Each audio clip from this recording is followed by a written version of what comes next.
Hi guys, তো আবার চলে আসলাম নতুন একটা ব্লগ নিয়ে। তো এই আগের ব্লগটা এই পর্যন্ত শেষ করে দিয়েছিলাম। তো দেখো এখন যাচ্ছি আমরা রাজবাড়িতে, কোচবিহারের রাজবাড়িতে ফার্স্ট টাইম যাচ্ছি। তো দেখো এটা হচ্ছে রাজবাড়ির পেছন সাইডে। তো পেছন দিক দিয়ে আমরা যাচ্ছিলাম, ওই দিক দিয়ে আর কি মেন রোডে উঠবো।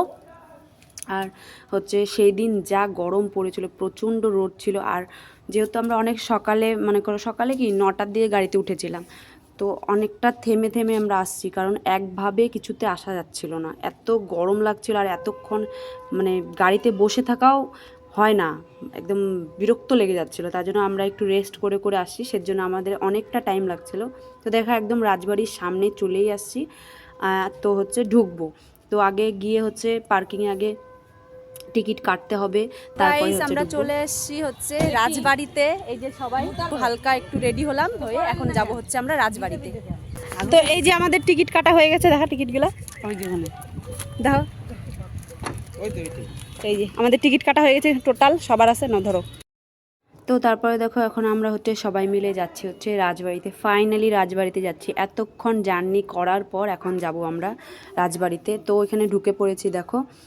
আর দূর থেকে আর কি দেখে ভাবছিলাম যে ভিতরে যাব, ভিতরে কি আছে, একটা প্রথমবার যে কোথাও গেলে পরে হয় না, একটা মনের মধ্যে অনেক কিছু চলে। তো সেটাই আমাদের হচ্ছিল যে কখন যাব, ভিতরে কীরকম কি আছে।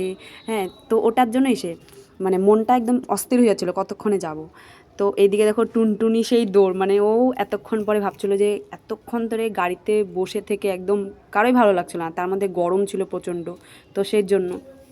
আর দেখো চারপাশটা কি সুন্দর, অনেক গাছ, ফুলের গাছ, অনেক কিছু আর কি গাছ ছিল, দেখতে দারুণ লাগছিল।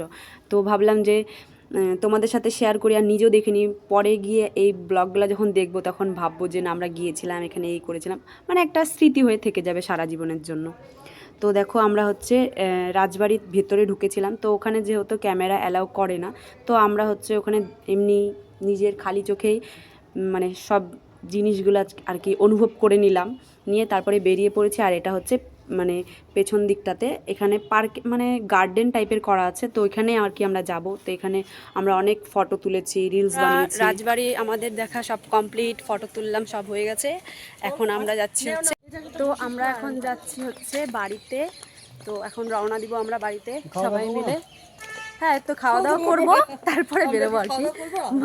এখান থেকে তো বেরোবো না, ওটাই। তো ঘুরলাম, ভালোই লাগলো। বৌদি কেমন লাগলো তোমার? খুব ভালো লাগলো, জায়গাটা খুব ভালো। হ্যাঁ, কিন্তু একটাই কি প্রবলেম, যে ভেতরে কোনো ক্যামেরা অ্যালাউ করলো না।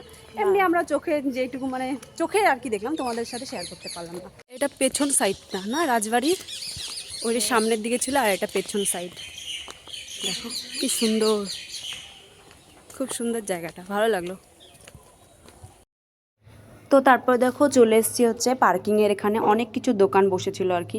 তো এখানে টুনটুনির জন্য আর কি টিকটিকি খোঁজা হচ্ছিল। তো টিকটিকি ও খুব ভালোবাসে। তো গাইস, তোমরা দেখতে পাচ্ছ আমরা এখন বাড়ির দিকে রওনা দিয়েছি। আমাদের রাজবাড়ি থেকে আমরা বেরিয়ে পড়ছি, এখন হোটেলের দিকে যাচ্ছি, খাবার খুঁজছি। এখনো হোটেল পাইনি। তারপর এখন দেখি কি সারাদিন আজকে কিচ্ছু খাওয়া হয়নি, অবস্থা খুবই খারাপ। তো দেখি কি খাবার পাই, খাই। খিদে পেয়ে গেছে, আর কথা বলতে পারছি না। তুমি কি খাবা?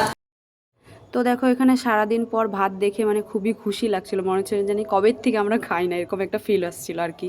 তো এখানে সবাই আর কি যে যার মতো পছন্দ মতো সব কিছু নিয়ে নিয়েছে। তো খাওয়া দাওয়া করে এখন আমরা বেরিয়েও পড়েছি, অনেকটা প্রায় চলে এসেছি। তো রাস্তায় একটু দাঁড়িয়েছি চায়ের দোকানে, চা আর কি সবাই খাবে। তো এখানে আমরা চা খাইনি, আমি আর প্রিয়াঙ্কা পেঁয়াজি আর পাঁপড় খেয়েছিলাম। খেয়ে এখন আমরা যাচ্ছি, এটা বাংলাদেশের যে বর্ডারের রাস্তাটা, ওই বর্ডারের রাস্তাটায়। তো তারপরে দেখো শিলিগুড়িতে আমরা চলে এসেছি। এসে তো ভাবলাম একবারে, যেহেতু অনেকটা রাত হয়ে গেছে, তো একবারে ডিনারটা করে তারপরে আমরা বাড়িতে যাব। তো রেস্টুরেন্টে চলে গেছে, এখন আমরা খাওয়া দাওয়া করব রুটি আর তরকা খেয়ে তারপরে বাড়ি যাব। তো ভিডিওটা এখানেই আমি আর কি এন্ড করছি। তো ভিডিওটা যদি ভালো লাগে তো সবাই লাইক করে দিও, কমেন্ট করো, আর চ্যানেলটিকে সাবস্ক্রাইব করো। দেখা হচ্ছে নেক্সট ভিডিও।